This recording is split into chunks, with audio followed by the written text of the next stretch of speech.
Hello, welcome. Thank you for joining us today. I'm just going to give everyone a few minutes to join and make sure everyone can join and listen into this exciting panel today. So I'm just going to give everyone a few minutes. We'll be beginning shortly. So welcome.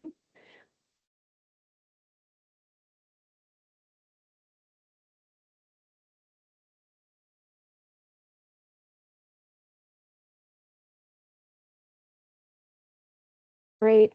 Love seeing numbers of people joining us today. Welcome. We're just going to give everyone a few minutes to join.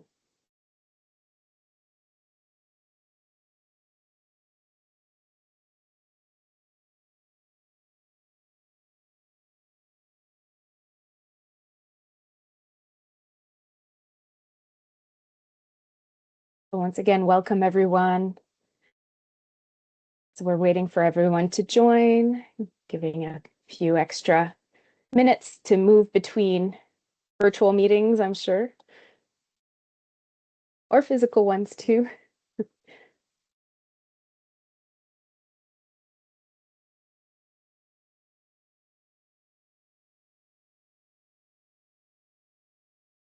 It's great participation today. Really happy to have you here to listen into this panel. Still going to wait another minute or so.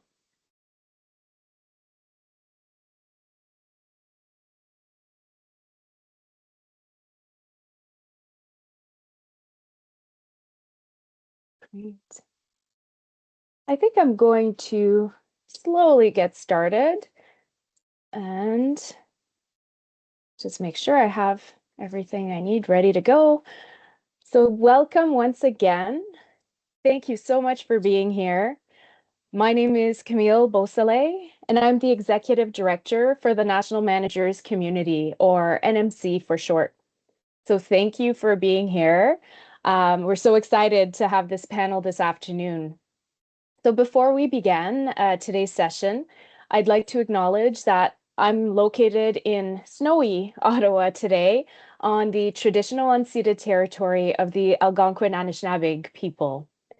We recognize the traditional knowledge of the peoples, the land, and the benefits it provides us all. I recognize that we all work in different places, and therefore you may work in a different traditional Indigenous territory. And I encourage you to take a moment to reflect on this. I'll ask my team to switch over to the next slide. Thank you so much. I have a few housekeeping notes to mention as we start off. Live captions are available. If on the MS Teams application, you can click on the More options. Under Language and Speech, you select Show Live Captions. As part of today's panel discussion, we're going to keep some time at the end for some questions from the audience. I would encourage you as much as possible to use the Q&A function at the top. If for some reason you don't have that Q&A function available, you can use the chat. My team will be monitoring the chat, but we don't want to miss out on any important questions, so we'll try as best as we can. If you use the Q&A function, we can also like or upvote a question, which is helpful to make sure we ask the right ones. You may have noticed this panel is in English. The French panel took place earlier this morning, and a recording will be made available of both panels following today's session. So that means today's session is being recorded and we will be sharing it afterwards. Okay, so let's get started with our virtual discussion. But before I go too far, I would just like to offer a little bit of context as we get started.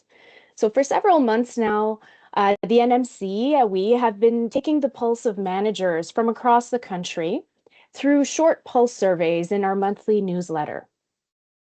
In last June, we actually asked the question of managers, which leadership topics would be the most valuable for your growth as a manager? The number one answer we received was navigating senior level expectations, So as you can tell, we decided that's a perfect topic for a leadership panel, which is what we're doing today. And so I'm so happy to be able to share this virtual stage with these four esteemed guests who will be sharing all their wisdom with us today. No pressure.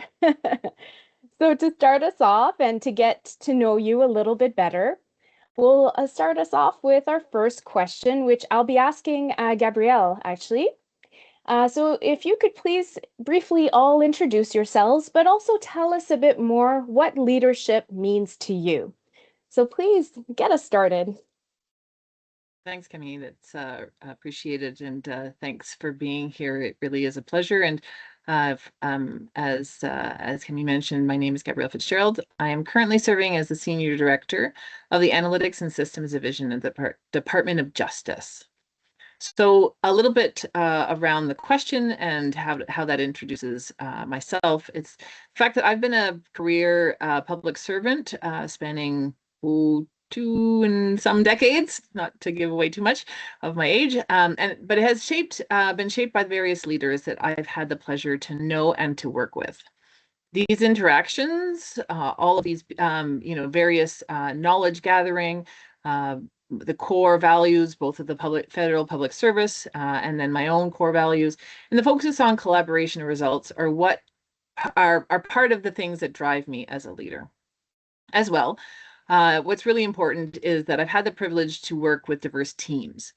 I've had these teams have been everything from data and surveys to analysis and programs, national, international, and these diverse teams with a variety of different mandates, Environment Canada, NRCan, infrastructure, HICC, food inspection, now justice. So all of these different mandates have helped me and reinforced me in the belief that leadership is less about knowing all the answers and more about knowing how to work with others through influence and through trust.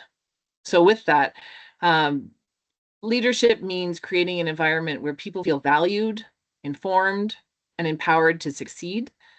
In that sense, personal success, success of the team, success of the mandate of the department, grounding that success and creating an environment like that sometimes isn't always easy.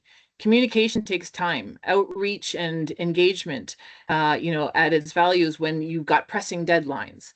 That openness and transparency might have to wait because you need more answers before you can come out and say too many things. And so, thinking about leadership in an environment where people are valued and informed and empowered takes some time to get it right. And sometimes it's not easy to get it right, and that's okay.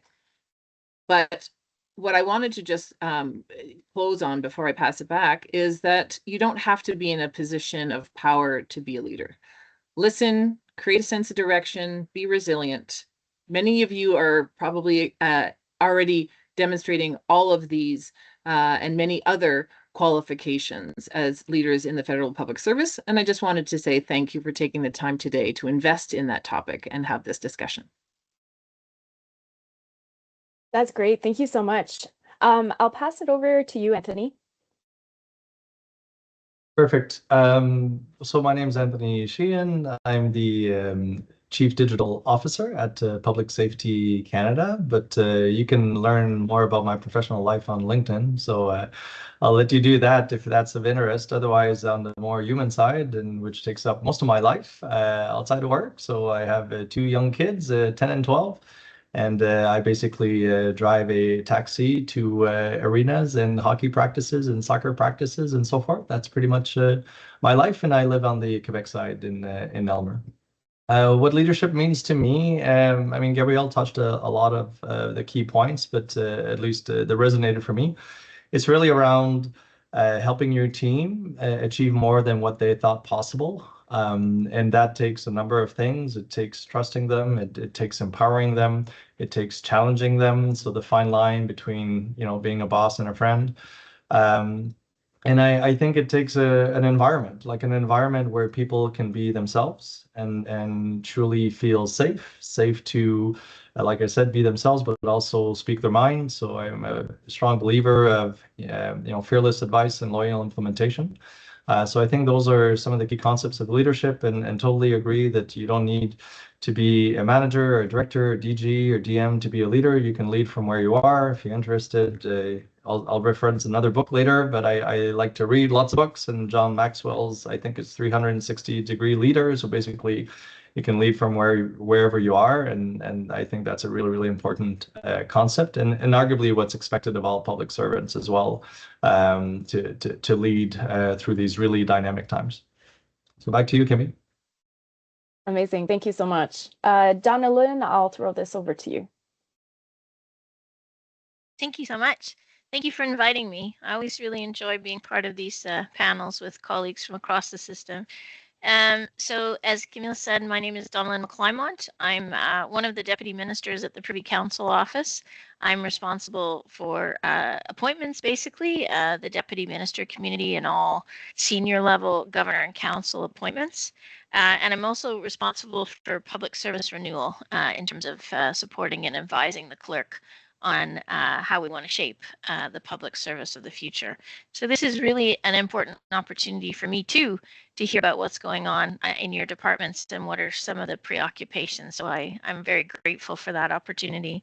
I won't repeat what colleagues have said, but I was struck by a couple of things that I just wanted to echo. And one of the things that I have always really valued, I've been at PCO for over 20 years in different roles, and some of the best bosses I've had have created safe environments where you can provide fearless advice in a challenge, sometimes very challenging context, and that has always meant a lot to me.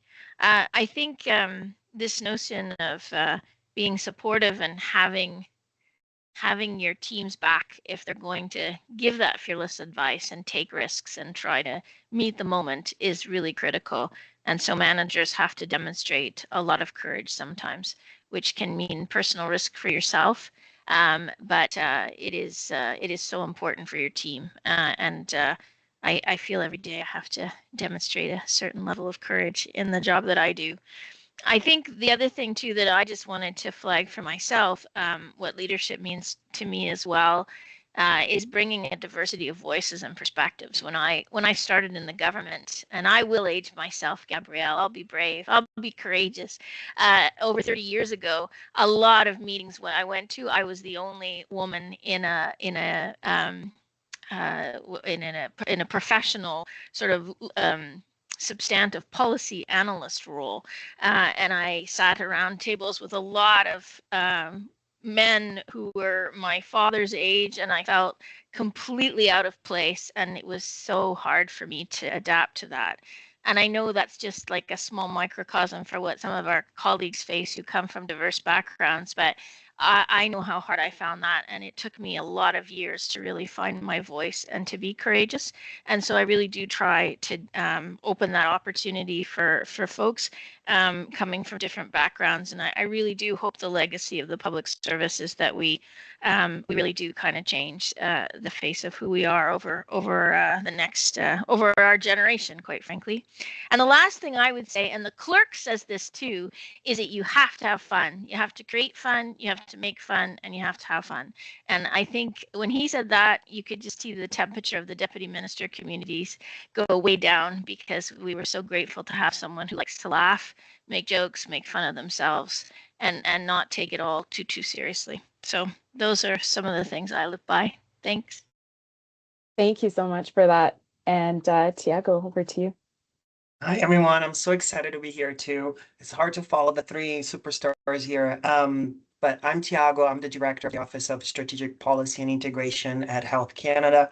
I'm an immigrant, first generation, moved here with 2 suitcases, one lost by Air Canada when I was 21, and non-visible minority, visible minority, and also LGBTQ. And again, like for those that are visually impaired, I am in my 30s. I'm holding on to it for as long as I can, not much longer.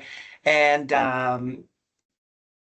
dark hair, tall, and according to my mom, good looking, which is a proof that even with good eyesight, you can still be very, very biased. And all to say, diversity is also very, very important to me.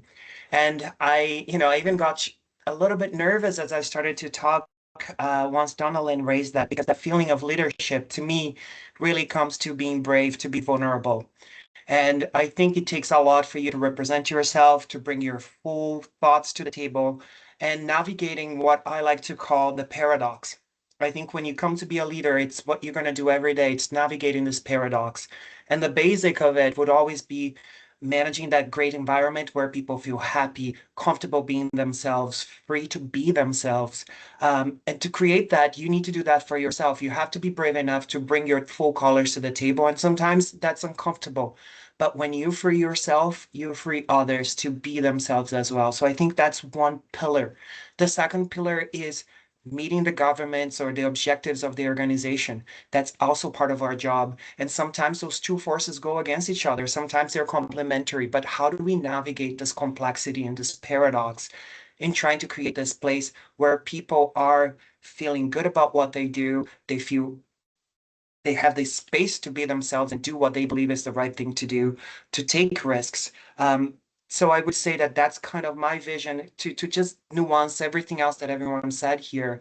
You have to have this love and passion to see people grow and how to help them really from the bottom of your heart to do so and encourage them in their own path.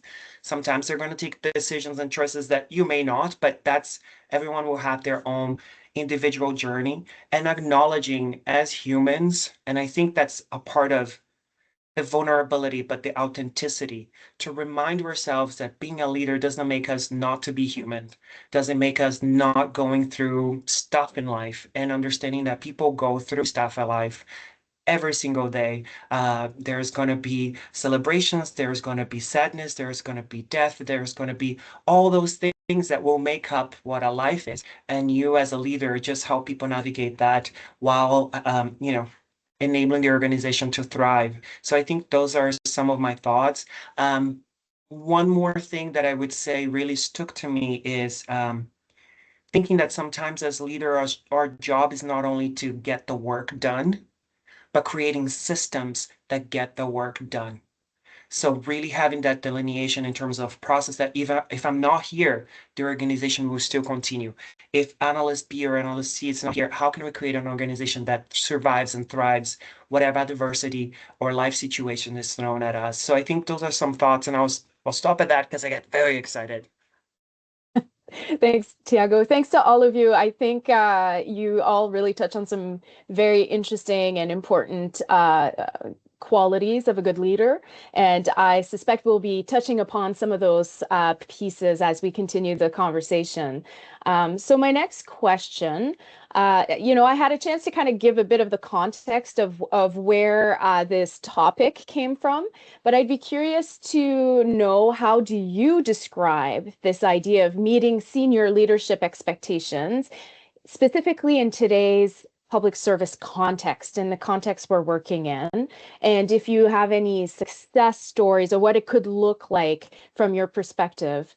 So Anthony, I'll pass it over to you to start us off. Thanks, Camille, for the question. Like, there's so much to say about this one, and since it is about managing expectations, I will say that I think I'm going to talk for probably like 3-4 minutes. So I'm managing expectations there. So what is managing expectations really? I actually looked up the definition. Like I try to start at the very basis, and it's basically an expectation is a strong belief that something will happen in the future. So if you want to manage senior leadership's expectations, I think you need to manage the gap between what senior leaders expect and what will actually happen, or what will happen, right? So, and it's limiting that gap that is really important. I know it sounds super simple, but I wonder to which extent in our daily work do we intentionally manage that gap and try to limit the gap.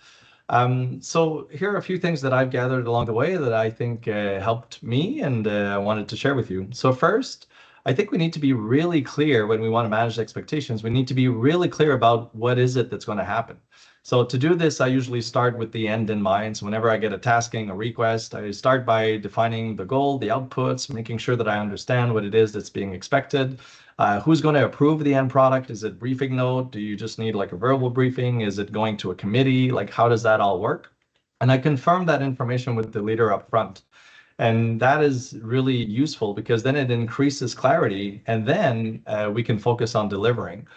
So then I'd ask the team to basically develop a work plan. Nothing complicated. I'm not saying like super duper Gantt charts, like not at all. Just a basic table that says like what's going to happen when and who's going to do it. And if you try, I encourage you to undercommit so you can over deliver. And I've found that these steps are really important because when you think of it, most expectations are missed because either the output wasn't of the expected quality or wasn't exactly what was required, or the output was delivered a little bit late. So you can mitigate this by being really clear about what the output's going to be up front and then developing a work plan.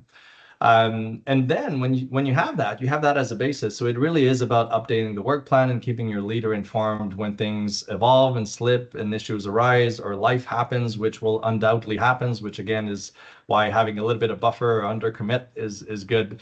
DMs and senior leaders usually, in my experience, like to operate in a no surprise environment. So it really is that ongoing communication that is key. And hopefully there's enough psychological safety. We talked about that a bit. So that when things come up, then you can, feel free to raise risks and issues. And you don't want to be in a situation where, an individual contributor will say, oh, this is red, and then it goes to the manager, then it becomes yellow, and then it gets to the director and it's green. And basically there's never an issue being briefed to the minister or the deputy. That's not, realistic, and that's not helpful for anyone. And I found that without a clear work plan, and this is, again, where we get sometimes into trouble, is that senior leaders will undoubtedly ask you, okay, well, where is that? Like I've asked that a while ago, where is it at? But if you have a work plan, it's pretty easy. You could say, well, look, I told you 2 weeks ago that this is where we would be, so this is exactly where we are, and so forth. So it's really, again, about managing those expectations. The other thing about managing expectations, and I'll talk about that a little bit more, is that when we consistently do what we said we would, we build trust. And trust is the honey that makes organizations work. Like it is so important. When the trust goes up, the speed of delivery goes up and the costs goes down. If you're interested in this topic, you can read Speed of Trust by Stephen Covey. It's a fantastic book. The second thing, it's all good to manage each, if you get a to-do or a tasking, like that's one thing. But when we get into trouble, I think, is because we have so many of these priorities to manage all at the same time. So how can we possibly do that? Well, I do think that, when we have too many priorities, we tend to skip this upfront planning, and that's where we get a little bit into trouble. And really, any planning, I think, can be useful. You don't want to be overkill because you can't predict the future, but no planning is chaos. So what's that sweet spot? I usually work with the team to have an annual operating plan. So then we present that and say, look, this is what we're going to do this year. Every quarter, we review that. And then whenever new thing comes in, then I can say, well, look, this is what I said I would do. So which one can I drop, and so forth. And when you do that, I think it's really helpful. And then prioritization is really the key. So when you think of today's context, this becomes harder and even more important. So Donnalyn can correct me, but from what I've heard, when the clerk spoke at the ADM forum in the fall, they made it very, very clear that this government and that we as public servants, like it's all about delivering faster against a smaller number of priorities. So what does that mean? That means no time for analysis paralysis. We have to iterate, we have to be agile, we have to make decisions quicker. We have to simplify. There's too many processes, too many committees. We need to be clear about accountability. By the way, never accept accountability if you don't have the authority. That doesn't work. And then we need to be really focused on priorities. I tend to ask my team to focus 80% of their time on their top 20% priorities. And I think we're really at a juncture for the public service, and this is probably going to shape our country for generations to come. And yes, there will be FTE reductions, and we need to navigate that context with empathy, with discipline, and then we have to quickly move on thereafter because our government and our country expects us to deliver. So if I think of all of that, what does success look like? It really boils down to 4 things for me. So 1, you do what you said you would. 2, we start finishing and stop starting so that we can be really clear on the priorities and get more stuff done. Then 3, we establish trust with leaders and colleagues. And then the 4th one, Thiago touched upon it. I didn't have time to touch on it because I've already been speaking for 3-4 minutes, but taking care of yourself and your team is so important. So obviously wanted to cover that one as well. So that's it. Back to you, Camille. Thank you. There's a lot to unpack there in your answer. And so I'm not sure if someone would like to add on to that at all amongst the other panelists. I'm just looking to see. Donnalyn, go for it. I couldn't help myself because Anthony mentioned my name, but you did the clerk proud, Anthony. He'd be very impressed that you reflected some of his points that he made at the ADM forum. But quite frankly, he's said that several times in a number of speeches, and they've been laid out in corporate priorities that are a requirement for all deputies to meet.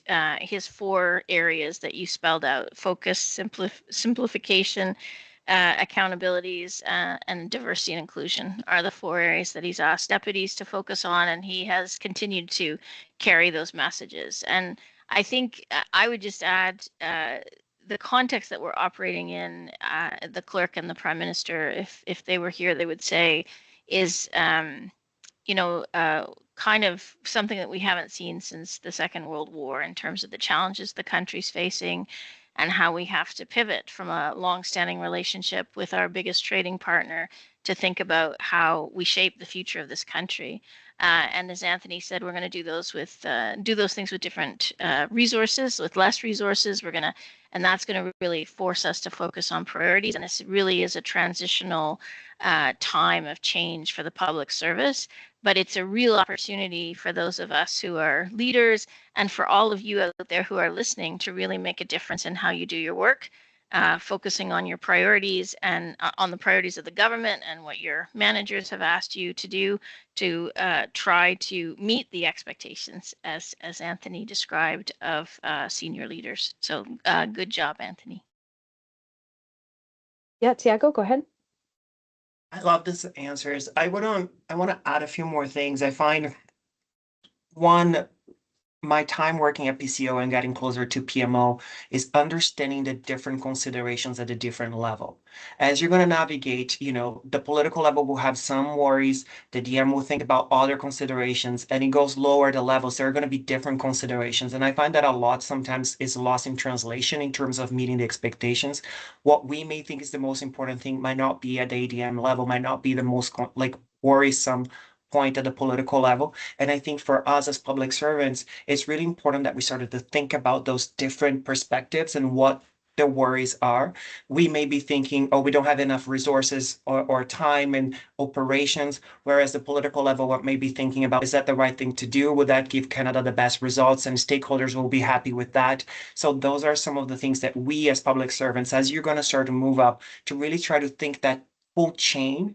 And the anecdote that came to my mind, and I'm not saying that we should be that extreme, but is the devil wears Prada, right? That you want to think, I don't want to work for the devil, but I want to think about the grit that the main character had in terms of anticipating the needs, right? It's like, how can you, knowing the levels, how can you anticipate? Yeah, they might think they need this, but they might also need A and B and C, and you thinking those things through and being ready in your briefings or saying, here's what could have happened and where you could go, and this is the most important consideration. That can go a long way as you're trying to meet their anticipations. I also find, and I'm not an ADM, but sometimes there are things that they don't know that they don't know, right? And I think you as an analyst or at the more content level, you might have a lot of information that could help them to make those decisions. So come to them thinking that through. It's like, here's the problem, here's the options you have. This is our recommendation, but I'll let you ponder. And sometimes people don't take the time to do that thinking, and it does take the extra mile, but do take that time to think about those things. And I find that that can go a long way. And I'll stop here. There's a few more ideas, but I'll throw that in later. Sure. Gabrielle, go ahead. Thanks. Really enjoying the dialogue here. So appreciate all the comments already, and thanks to Anthony for kicking us off. trying to sort of, I have so many things that I could say, and it's one of those things. How do you make it sequential? And actually, that's one of my answers is how do you synthesize this and get the right message across? Because when you talk about senior managers and you talk about senior leaders, they have a lot on their plate. And so if you can't resonate and your ideas can't get across effectively, it becomes one of those pieces where you actually might be meeting their expectations, but you might be falling short on how you're expressing yourself within those expectations. And so a little bit of that idea of how do you come back and re state those messages and those key takeaways. And I actually think of a former public servant. She had a blog that was really great, and she used to say, I would write pages before I put out my blog, and I'd have 5 or 6 pages. And then it took me longer to synthesize it down into 2 or 3 paragraphs of key messages, because that's what the takeaway was. And that's the tough part in terms of getting it right and getting that balance right, because it's that idea that, yeah, I'm always very impressed with the knowledge and expertise of public servants, but there's so much of it, and sometimes we get lost in the sea of information. And so how do we sort of synthesize that and create that? I also love that planning side. So the 6 P's of success, and one of the P's I can't say, but prior planning prevents poor performance. And so if people, don't think about that planning piece, what are your 6 P's of success, and making sure that you have done that planning, you understand that, and active listening to respond back so that you're able to sort of say, okay, this is what I'm going to do. This is what I understand you asked of me, and checking in and iterating. It's okay because you could spend, I don't know, maybe you only have a week, but you could spend, that full time and then provide a product and it absolutely misses the mark. So how do you make sure you check in on an ongoing and frequent basis so that you don't go, oh man, I'm at the end of this week and I didn't get it right. How do I scramble and come back so that I can meet the deliverables and I can meet the expectations? And so I think that those are a few things that I heard, and I just wanted to re-emphasize from this piece here. The final thing I wanted to mention was there was 2 parts to your question, Camille, and the second one was, what does success look like? And as a manager and leader, I'm going to take it from the perspective of bottom up. The success look from my perspective with the team, is the team engaged? Are they feeling valued and heard? And was their work recognized? And so if it is, then you've probably met those expectations. And the tap on the back where and as an example, within my department, we had a big release recently, and our senior leader took the time, wrote a nice note, sent a thank you, took that time to acknowledge the work that was done in these spaces. And I think that goes a long way for people to feel valued and say, okay, I got it right. And then hopefully reinforces the positive pieces of, okay, what do we have to do to do that again, and to make sure, what are the good things we did to make those expectations met. Thanks.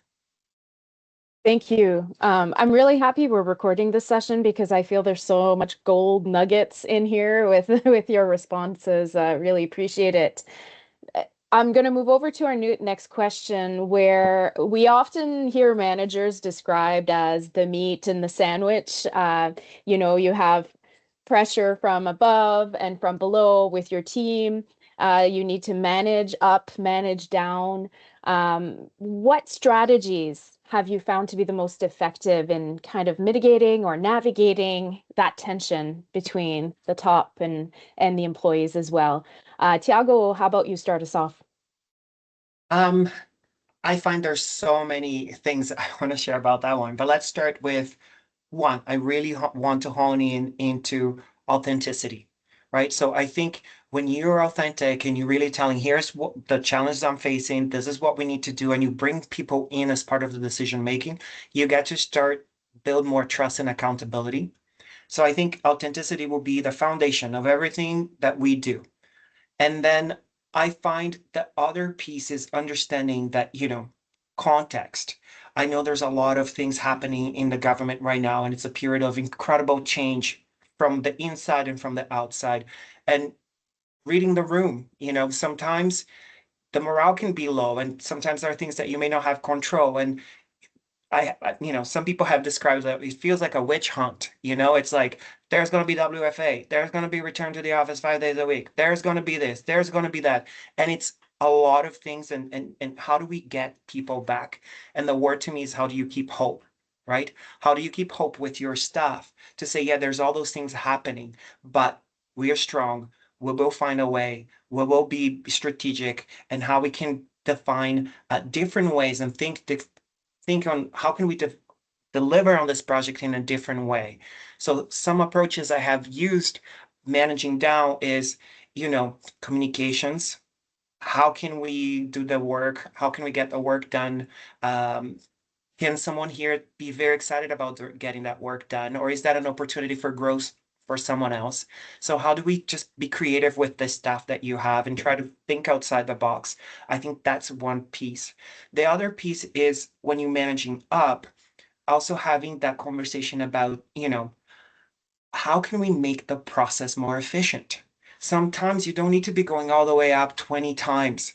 Or if you do once and you start to build trust and you are consistent with your answer, how can you over time make the process simpler and simpler and simpler? That's part of our job. I can give an example where we had, with the tariffs in the US, there's this ongoing tasks that we received from GAC on how are we going to deal with all the tariffs with the US. And it took a lot of time in the beginning. But the more that we started to do this, my team started to think about how we can make it simpler and smoother and manage the risks here. So that's another thing you can do to try to manage both sides of the coin is, yes, we can do, and how we can improve the process over time, again and again and again. And sometimes you give your staff the chance to rethink the process. And you may not know, you may not believe that it will work. And sometimes you need to have that question and say, I'm going to take a gamble here. I'm going to support my staff to take a risk. It may go very well, it may not, but that's a lesson that we both will need to learn. And sometimes I can tell you guys, I've been very, very surprised with my staff doing something amazing that blew my mind. And if I had stopped their innovation or their thoughts, even though I couldn't see the full picture at the beginning, maybe that wouldn't have happened. So having that, it's important to have at times, and really balance between process and content, right? I think you're gonna find people that will think, and bosses that will think a lot about process. You're gonna find bosses that will think about content, or you're gonna have staff that will have one or the other that will be stronger, and how you weave those two in a way that you find a good balance between the two. It will never be perfect. That's why this is not a science. You might have got a master's of art in political science or public administration, and it's a trial and error, and we do the best we can. So I think that's part of the idea. And I see some comments about the hope turning into cynicism and losing engagement. I totally understand and see that happening, but I need to remind all of us that as humans, if we don't have hope, we have nothing, right? It just becomes, I just came from 3 deaths last year. I lost my grandma, my good friend, to cancer, and I lost my brother to addiction. Dark. If you don't have hope, you're just going a dark circle. You cannot get out of it. It's just a vortex. So you need to plow your way out. And sorry, I'm getting a bit emotional, but you have to claw your way out and try to find that hope, whatever that is, because life is worth living. We are here. And if you allow the vortex to take you over, you're just going to go down that black hole, and life becomes very gray and dark. And that's a choice we all can do. And sometimes we need to walk through that gray and dark. But I would highly encourage folks to try to find that hope wherever that is, no matter how hard the decisions or things that are coming down on us, to not lose your hope. Thank you, Thiago, and I think you embody vulnerable leadership, and really appreciate you sharing what's going on in your life to be able to share hope with everyone. I appreciate that. Donnalyn. You're getting lots of hugs, myself included, on there, Thiago. It's tough when the personal and the professional collide. I lost my mom a couple of years ago, and I know it's really tough when you have a lot of pressures at work and you have to figure out how to keep going. But you're right, you have to have hope. I just wanted to mention one thing that struck me when I was listening to Thiago speak. Um, when I was a director general, I was responsible for running a cabinet committee under the Harper government called the Operations Committee. And it was so busy. Sometimes we would have meetings at 7 o'clock in the morning, like it was nonstop. And I remember on Sundays, I used to spend hours reading to get ready for the week. And I every Monday I would just say to myself, I just need to survive the week. Like I just need to get through today and tomorrow. I just need to survive. And I just kept thinking that in my head over and over. And I just need to survive. And I was on a leadership course. I was very privileged here at PCO to be on a leadership course at Ottawa U. Probably, oh my God, close to 10 years ago now.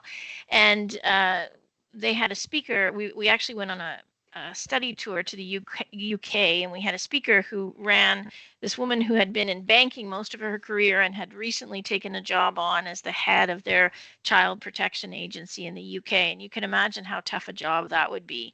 And she had that mentality, and she was talking about that she would get up on Monday morning and she would say, I just have to survive the week. And she had this mentor that had been her mentor her whole life, and this little cute Irish man, and she was having tea with him one afternoon, and she was telling him that, and he said, Siobhan, you have to turn that survive into thrive. You can't go into like a survival mode. You can't live your life surviving. You can't do that for yourself, and you can't do that for your team. You have to turn it into a positive and figure out how you're going to hit it out of the park.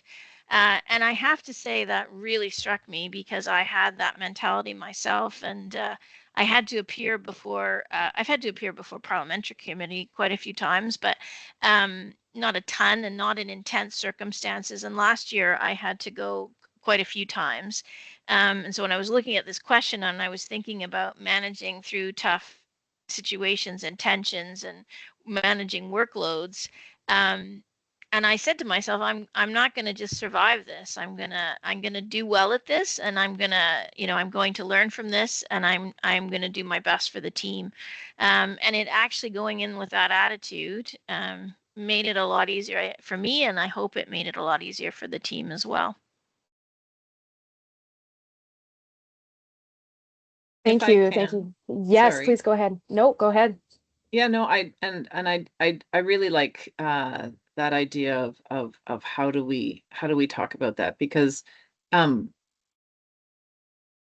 pressures are, it's not, there is no magic, well, if we do it this way, there's no pressure and we're going to be fine and we're going to meet everybody's expectation and it's going to work out great. And, and I think in terms of trying to ensure that we manage, from above and below, as you mentioned, Camille, and thinking about those efforts, it's important to do that reflection, as Donnalyn just mentioned, and to make sure that you don't turn into burnout and you don't go into a place that you can't get out of, that may make you physically, mentally, whatever kind of sick, because you don't have to have all the answers. And sometimes I think we think that managers and leaders have to have all the answers and know exactly where to go. And I would hope that they can turn to colleagues, to mentors. I love the fact that Donnalyn, added the idea of mentorship in there, because, these paths have been walked before. People have good insights. And one time a mentor told me, having one mentor is great. Having multiple mentors is fabulous, because not every mentor will bring a different viewpoint, have a different strength, and be able to navigate you through some of these pieces. And so I think in terms of, understanding that pressure, it's not a one size fits all. And so seeking help is okay. Absolutely. All really great points. Um, I'm trying to decide which question to go next because I feel like we have touched upon a lot of points that were really great. Um, I think I would be curious to know an example of a time when a manager exceeded your expectations, and kind of what made that stand out. So to go back to some of the qualities a little bit we spoke about earlier, but I'd be curious to know a little bit more of maybe some example. And Anthony, I'll throw this one over to you to start us off. Yeah, thanks, Camille. I think a lot of the content I'll share on this one is related to the points that Thiago made earlier. I think trying to get the best out of your team is great, but really, if you share enough with your team so that they understand who you are, your vulnerabilities, your authenticity, and the chair that you occupy, and those are the kinds of things that I usually try to tap into. So, for example, when I start a new job, I meet all the teams, and then I'd often ask my managers and directors, I say, do you think you're doing a good job? And I know this can be, a little bit surprising when your new boss asks you this. And it's really just to have a conversation, certainly not threatening. But the question here is to come at, do you know your files? And so obviously people would say, well, yeah, I think I'm doing a good job. And then I'd say, well, how do you know? And the managers that provided an answer to that question would stand out in some cases.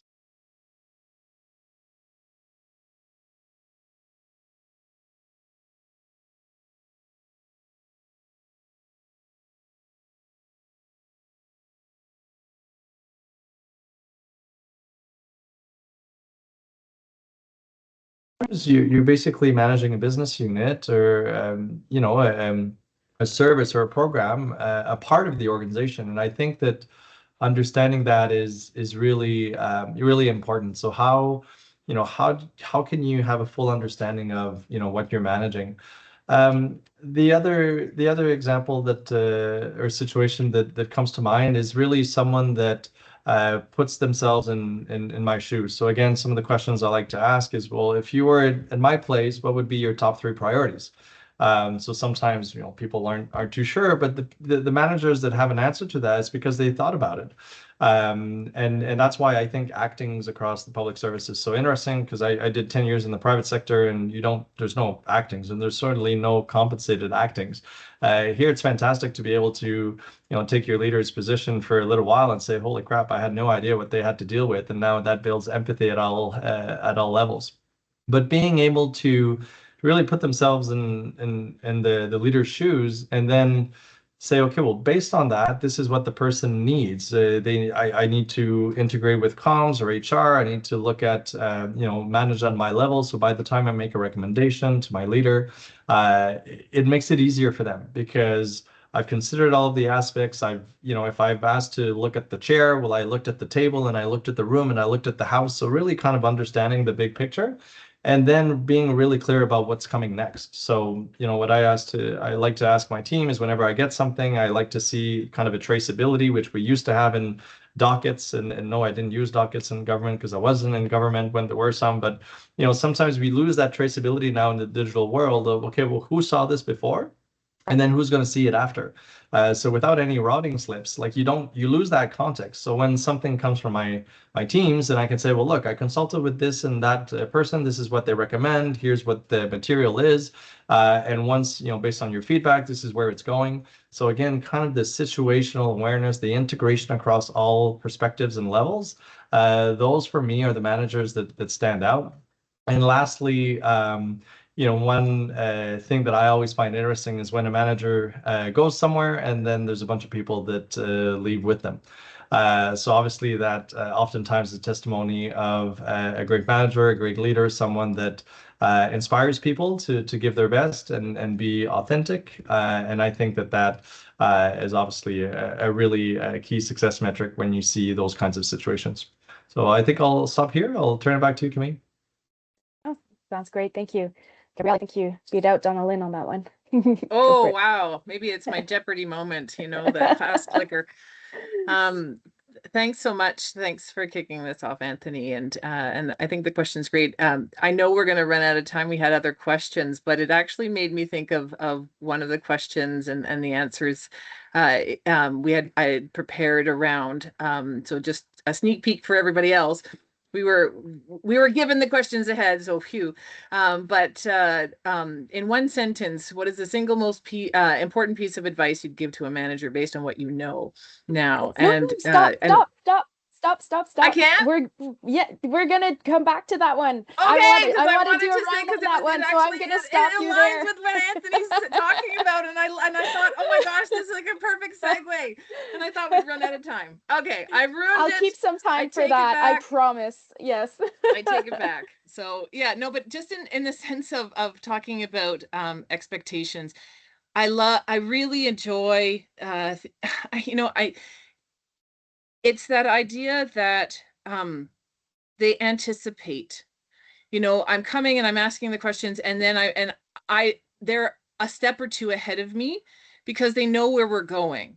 And I'm hoping that I've given them that direction so that they do know where we're going, but in that sense that they exceed those expectations because they've gone and provided me, and stepping into your shoes idea, that ability to respond, because I'm being pulled in multiple directions, and in that space I find it difficult to keep up. And so if somebody's keeping up with me, I think that is so incredibly valuable, because then I can say, okay, I don't have to bring everybody along. They are actually right alongside me, and we're all moving together as one. And I think that that's one that I really do value. And one of the other things is I also value the personal side in terms of expectations. We get so wrapped up in that pressure cooker space. Some of those expectations where, in a former space, I had a colleague, and people might know about some of the ostrich issues that were in the news with the Food Inspection Agency, and it was a really difficult time for people. There was actually death threats, there was targeting. It was quite difficult, and somebody knew that a person was a gardener, and they brought in a plant. And they said it's a seedling for when you need to sort of restart yourself. And I know that that's not a work expectation, but that human side of things, that person broke down and truly had a hard time because they had been targeted. And so that expectation of being, a human, and being somebody that was understood them beyond the deadline output result. And I thought that was really great too. Thank you so much. And apologies for interrupting, but I would like to keep this to 2 minutes, Donnalyn and Thiago, so that we have a chance to get to that very final question. So go ahead, Donnalyn. For sure. I wrote down so many notes, so I'll try to be fast. So one thing that struck me in some of the comments that we made, my colleagues have made, I was recruited into the government through this program that's now long defunct called the Management Trainee Program. And we used to, every year we'd get an assignment and we'd move from spot to spot. It was super cool. And we used to confer amongst each other which assignments to take. And we always picked the managers. We never picked the jobs. Because you can have the coolest content job in the world, and if you don't have a good boss to support you, that was something I think I learned in the first week of my job in government. I just wanted to pick up on maybe two points. One that Thiago made about the political context. And one of the things here at PCO that we really have to be attendant to is that we are very close to the political interface.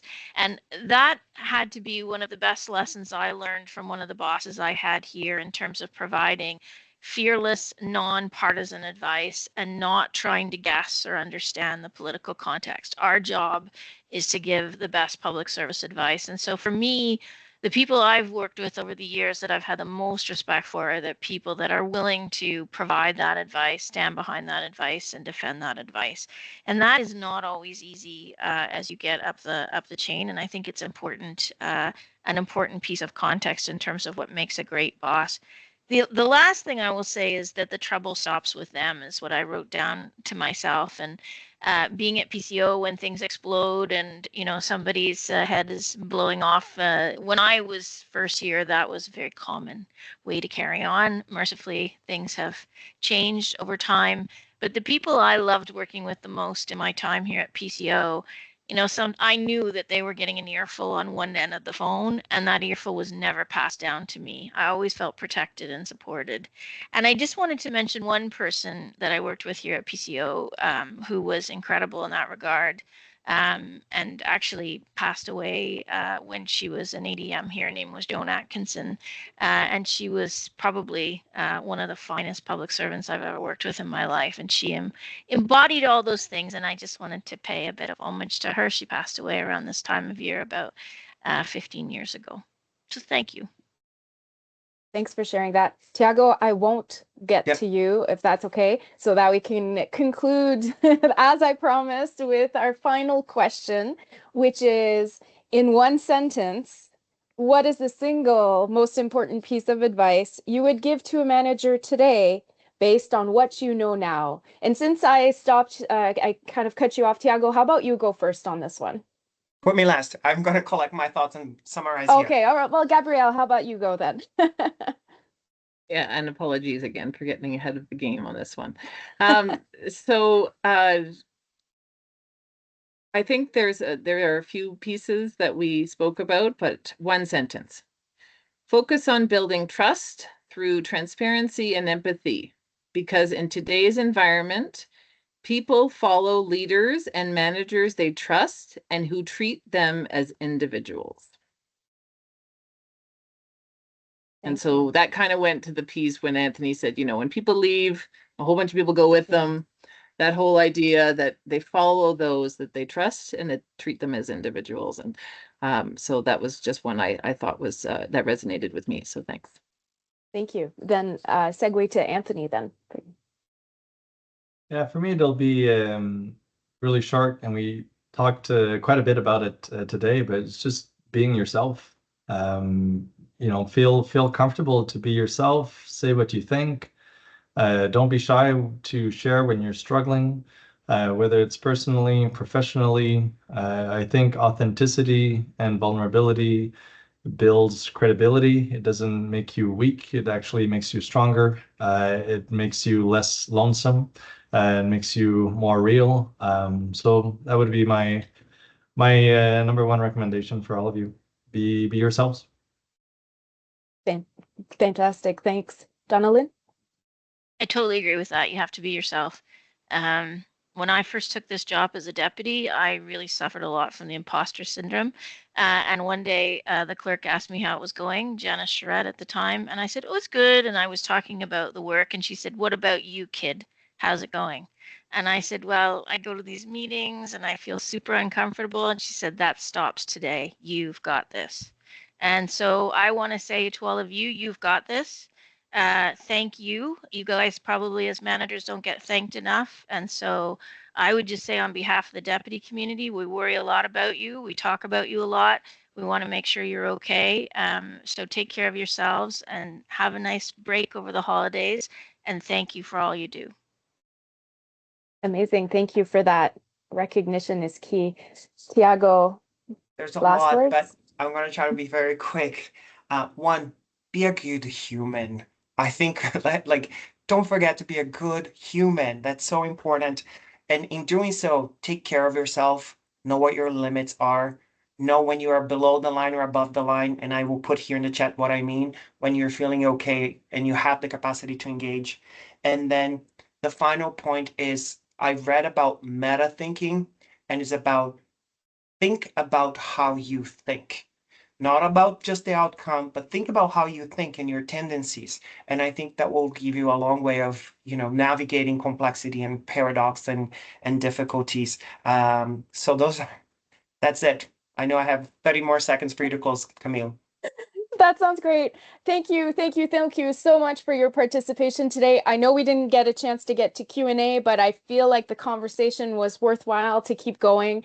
And I really appreciate your participation. Keep following us either with our monthly newsletter, our NMC monthly newsletter, or check out our website for more events and activities. And I heard you loud and clear. You want more of this. We'll try to bring you more of this in the new year. So thank you so much for being here. Thank you to our 4 esteemed panelists. It's really appreciated. Enjoy the rest of your day. Thank you, everyone.